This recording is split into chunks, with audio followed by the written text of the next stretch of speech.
Have you ever wondered about the mysterious world of our lungs? Today we explore a condition called pneumothorax, which is essentially a collapsed lung. Pneumothorax can be categorized into three types: primary spontaneous, secondary spontaneous, and traumatic.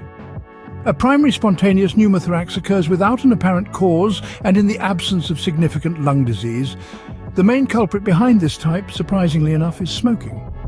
On the other hand, secondary spontaneous pneumothorax happens in the presence of existing lung diseases like COPD, asthma, and tuberculosis. Now, let's move on to traumatic pneumothorax. This type can develop from physical trauma to the chest, such as a blast injury, or even from complications of a healthcare intervention. Diagnosing a pneumothorax can be a bit tricky, especially when it's small.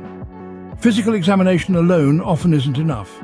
Medical professionals usually rely on a chest X-ray, computed tomography scan, or ultrasound to confirm its presence. Conditions like hemothorax, pulmonary embolism, and heart attacks can mimic the symptoms of a pneumothorax, adding to the diagnostic challenge. Even a large bulla, an air-filled space in the lung, may look similar on a chest X-ray. So, how do we treat a pneumothorax? Well, surprisingly, a small one typically resolves without treatment and only requires monitoring. This approach is most suitable for individuals without underlying lung disease.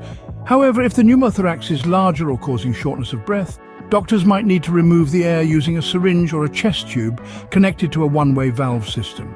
In some cases, when tube drainage doesn't work or repeated episodes occur, surgery may be necessary.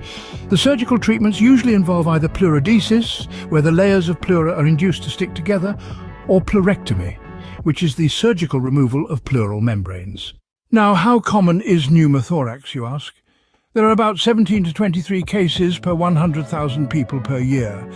It tends to occur more in men than women. In summary, pneumothorax is a condition that can occur spontaneously or due to trauma or existing lung diseases. It can be challenging to diagnose due to similar symptoms with other conditions. Treatment varies based on the size and severity, ranging from monitoring to surgery. Despite the challenges it presents, understanding pneumothorax is crucial, as it's a condition that affects a significant number of people every year.